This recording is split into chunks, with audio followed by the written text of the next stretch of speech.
నిజానికి నేను మళ్ళీ రిక్వెస్ట్ చేస్తున్నా తెలంగాణ ప్రజలకు, ఒక్కసారి పోలీసులు వాళ్ళు చేయాల్సిన పని చేయడం లేదు.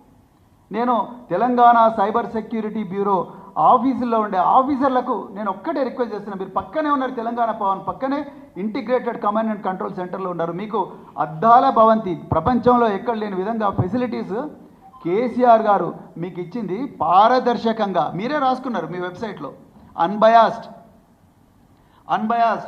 అని చెప్పి, unbiased, transparent and efficient practices అన్నారు. Please try to be unbiased, please try to be transparent, please try to be efficient in controlling corruption, in controlling digital frauds. ఇలా మీరు నిజంగా ఎక్కడ సైబర్ పెట్రోలింగ్ చేయాలని నేను చెప్తా వినండి. మీరు సైబర్ పెట్రోలింగ్ చేయాల్సింది సెక్రటరియట్లో చేయండి. ఓపెన్ చెప్తున్నా, సెక్రటరియట్లో చేయండి. తెలంగాణ ప్రజలకు న్యాయం జరుగుతుంది. సెక్రటరియట్లో అన్ని హెచ్ఓడీలకు ఈ ఆఫీస్ అని ఒక పోర్టల్ ఉంటుంది. ప్రతి ఫైల్ కూడా ఎలక్ట్రానిక్ మానిటరింగ్ ఉంటుంది, ఎలక్ట్రానిక్ మూమెంట్ జరుగుతుంది ప్రతి ఫైల్ కూడా.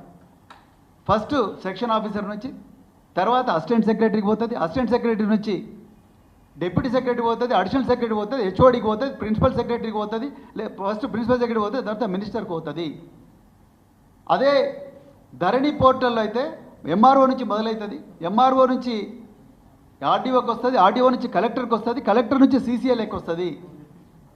మీరు ఆ పోర్టల్ మీకు దమ్ముంటే, మీ సైబర్ సెక్యూరిటీ వర్క్ నిజంగా దమ్ముంటే మీరు దాంట్లోకి వెళ్ళండి. గో టు ఈ office and then start policing, then you understand where the corruption is.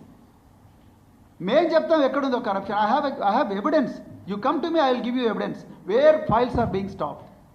ఎక్కడ ఫైల్స్ ఆపుతున్నారు? సీనియర్ సిటిజన్స్ అని చూడకుండా, పేద రైతులను చూడకుండా, ఎంఆర్ఓ క్లియర్ చేస్తాడు డిజిటల్ సిగ్నేచర్తోని, ఆర్డీఓ క్లియర్ చేస్తాడు డిజిటల్ సిగ్నేచర్తోని, కలెక్టర్ క్లియర్ చేసి ప్రొసీడింగ్స్ ఇస్తాడు డిజిటల్ సిగ్నేచర్తోని. After that it comes to సీసీఎల్ఏలో కనీసం అంటే 1 సంవత్సరం పాటు ఫైల్స్ వెయిటింగ్ ఉన్నాయి. మరి ఎక్కడ పోయింది సైబర్ సెక్యూరిటీ బ్యూరో? ఎక్కడ మీరు తెలంగాణ ప్రజల ఆస్తులను కాపాడుతూ ఉన్నారు?